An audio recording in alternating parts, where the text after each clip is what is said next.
Hello everyone, I hope you are doing really good.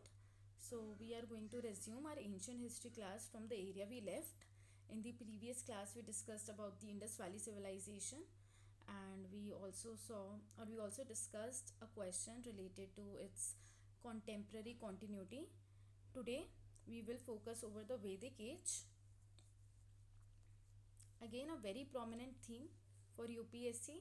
We have seen two questions from mains examination in the past 3 years highlighting the importance of this particular area. Now, when we talk about the Vedic age that was followed after the Indus Valley civilization, is mainly divided into two phases. There is early Vedic age, that is also known as Rigvedic period.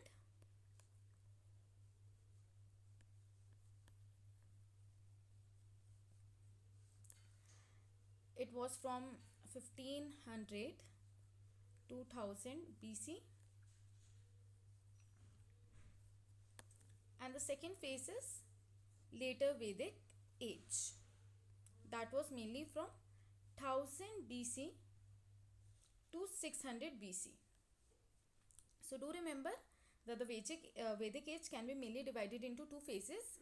The early Vedic age, also known as Rig Vedic period, from 1500 to 1000 BC, and then there was later Vedic age, that was mainly from 1000 to 600 BC. Now the question is, why Vedic age was called Vedic age?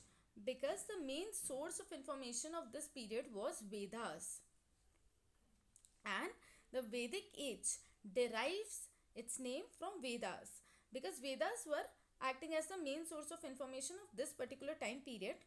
Now, what were Vedas? Vedas were a source of knowledge that was passed from one generation to another generation in a oral format. So that is why the Vedas are also called as Shruti. Shruti means something that is being heard. So because Vedas were passed from one generation to another generation orally, Vedas are also called as Shruti, and Vedas were the main source of knowledge of this particular Vedic period, and that is why the Vedic period derives its name from it. Now, let's directly shift to early Vedic age and see the characteristics of this particular age, also known as Rig Vedic period. The main source of information of this particular period was Rigveda.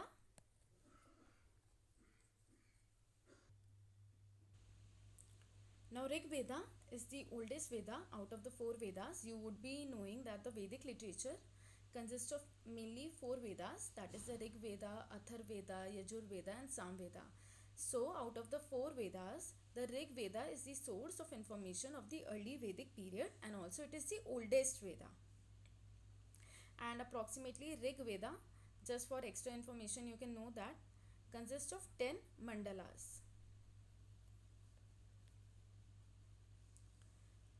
Now, if we see about the location of the early Vedic period, it was located in the Sapta Sindhu region. Sapta Sindhu is mainly the region of seven rivers. You would have seen, let me show you the location.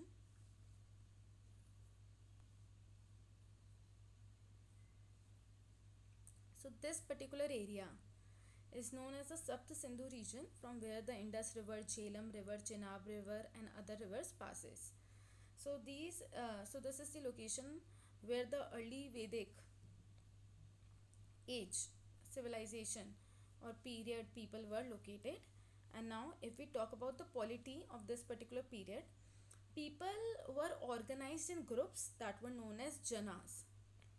So the group of people who were organized together were known as jana, and they were headed by a king who was known as Rajan.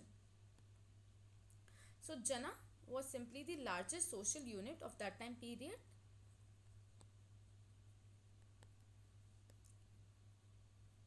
who was led by Rajan, the king. So it was mainly a tribal polity.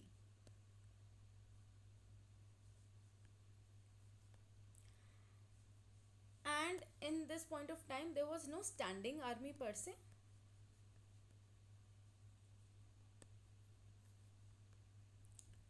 Neither there was any official tax. So there was no official tax. were allowed to give voluntary offerings, that was known as bali. So the revenue was a voluntary offering. It was not compulsory and it was known as bali. Other than that, there were three assemblies in this time period. That was Sabha. It was also known as the Council of Elders. There was Samiti. Samiti was a broader tribal assembly as compared to Sabha, and there was also Vidata. Vidata was a tribal assembly that had diverse functions. So Sabha was simply a council of elders, Samiti was wider or broader than the Sabha, and Vidata had diverse functions. Now this time period, early Vedic period, was largely very egalitarian.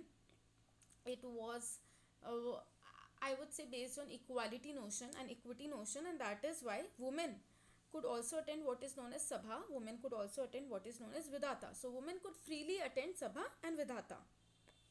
As I've already told you, society was primarily egalitarian and it was based on what is known as kinship. Kinship is often also known as Gotra, you would know that. So society was based on that, and status of women was also relatively high. So you would know that at this point of time we even had women scholars like Lopamudra, like Apala, and there was no child marriage in this point of time, and there was no evidence of sati in this point of time. So we can see that the position of women was good, position of children was good at this point of time. Women enjoyed various rights. Women could even get education, they could even become scholars, as we have seen in the case of Lopamudra and Apala. And as far as economy of this period is concerned, it was mainly pastoral, that is based on cattle rearing.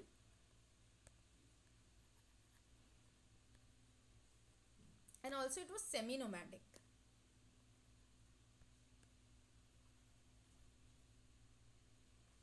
So at this point of time, cattle was the main measure of wealth. Why? Because the economy was mainly pastoral, and cattle was also called as gau. And there was also a very important term, do remember that, Gavishti,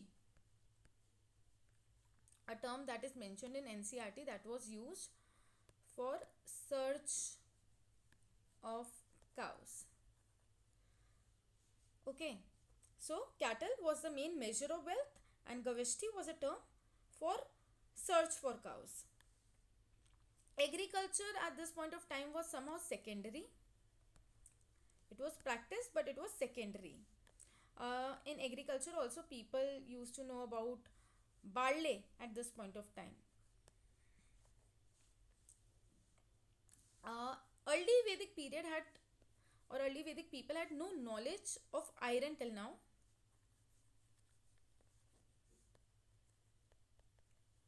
And they mainly used what is known as copper, and copper was called as ayas. The term that was used for copper was ayas. Barter system was highly prevalent during this point of time. When it comes to the religion, there was worship of nature. We saw nature worship in Indus Valley civilization also. So the same practices continued. And the main deities or the chief deities were Indra. Indra is also often called Purandar. That is the breaker of forts.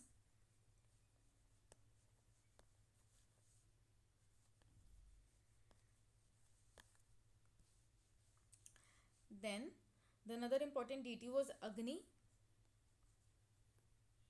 You can make the idea through the name only. Then the important god was Varun. Varun was mainly the upholder of the cosmic order.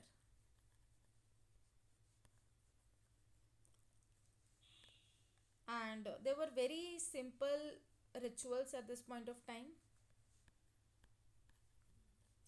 No idol worship, no temples were prevalent. So no idol worship, no temples. So these were the most prominent feature of the early Vedic age.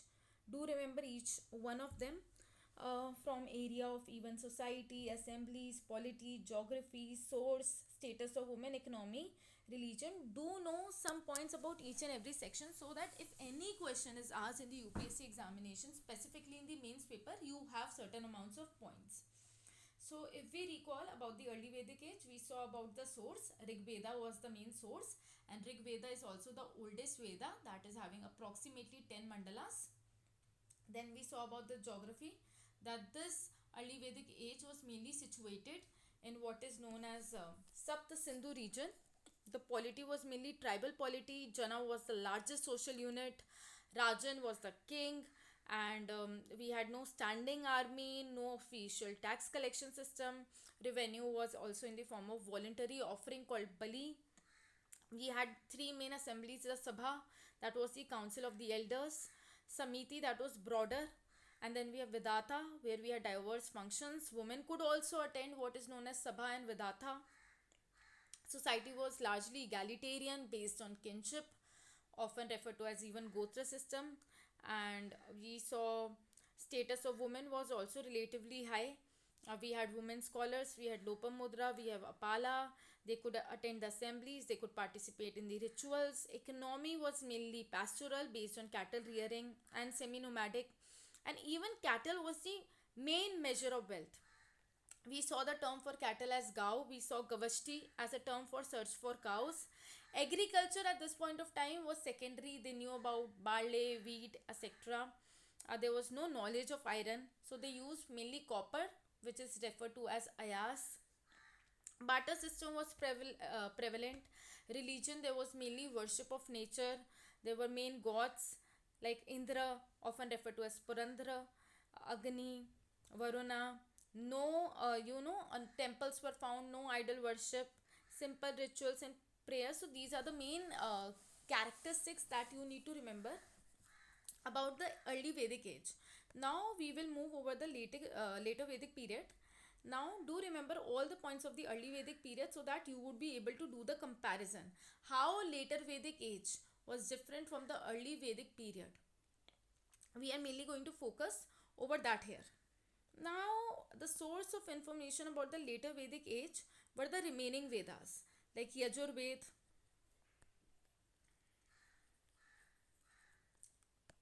Samved, Atharvaved. They are often also known as the later Vedas. So they were the main sources. Other than this Vedas, we also had the source of information from what is known as Brahmanas, Upanishads, and Aranyakas. So these were the main source of information about the later Vedic age. Then now the geography. The later Vedic age was mainly located in the Gangetic plains.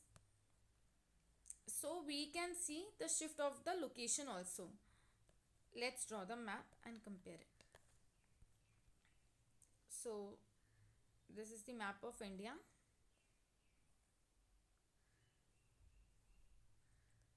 We saw early Vedic age was mainly here in the Sapta Sindhu region, right? But the later Vedic age was mainly in this Gangetic area. This was the region of the later Vedic age. So you could see the difference, that people have migrated from the upper location to a lower location. And this was mainly, the later Vedic age was mainly in and around Ganga, Yamuna, Doab.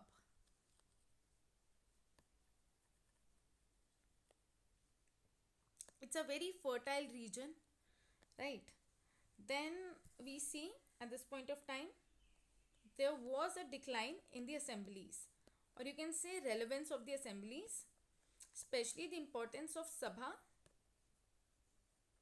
and Samiti at this point of time declined, and Vidhata completely disappeared.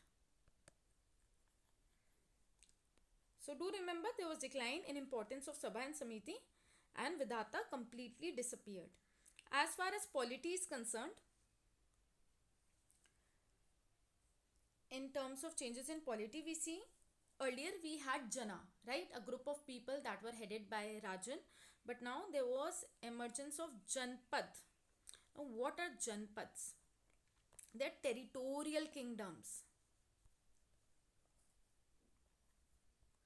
So now they started building big and large territories known as Janpads, and here the focus on land became very important. Other than that, at this point of time, the kingship, the position of the king, became much more hereditary. The king started taking, important titles. He started calling himself as Samrat, and also started performing elaborate sacrifices like Ashwamedha, like Rajasuya.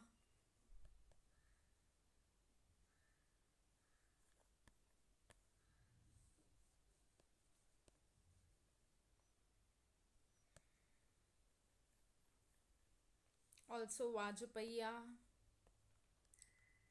So we realized at this point of time, king started becoming more and more powerful. He started performing sacrifices. He started taking important titles. He adopted titles, and he started performing Rajasuya, Ashwamedha, Vajpaya sacrifices in order to make his position even far more stronger. And at this point of time, the earlier tax Bali, that was voluntary, had become compulsory. So Bali became a compulsory tax in later Vedic age. Now when we talk about the society, at this point of time the Varna system became very rigid, and it was mainly based on birth. So the Varna system became rigid and it was mainly based on birth. So the society was mainly divided on fourfold division.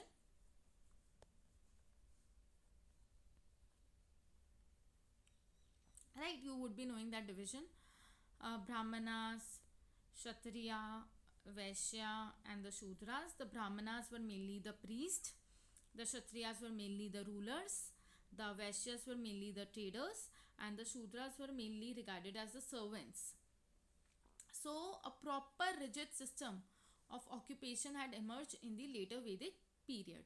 Now, because the society was declining in terms of equality, egalitarianism, as we can see in the Varna system, similarly, even the status of women declined in this point of time. They were excluded from assemblies. They were even excluded from rituals. And at this point of time, child marriage started emerging. We have seen certain evidences of child marriage from this particular period. So the society became a lot patriarchal from egalitarianism. So the major shift from early Vedic age to later Vedic age is a shift from egalitarianism to a patriarchal society, a rigid society, a divided society based on the birth. And if we talk about the economy now became primarily agrarian. And we have also seen settled life.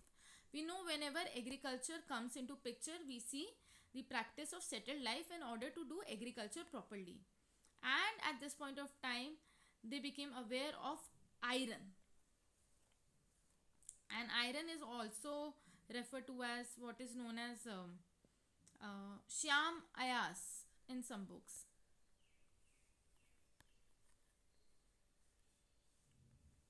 At this point of time, trade and commerce expanded.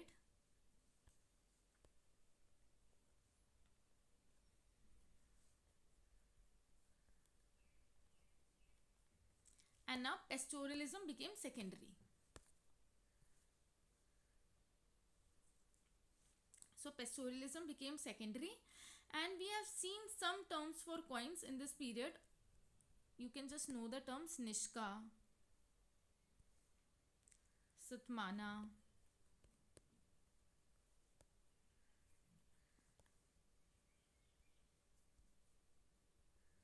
Krishnala. So these are some terms that have been mentioned for coins here and there. Just know about that. And people at this point of time in agricultural area used to cultivate rice, wheat, barley, and other items. As far as religion is concerned, the importance of the old gods like the Indra and the Agni declined at this point of time, and we see the emergence of new deities like Prajapati. Prajapati was like a creator. Like we have Brahma today as a, often referred to as a creator. So Prajapati was also often referred to as a creator. Then we had emergence of Vishnu.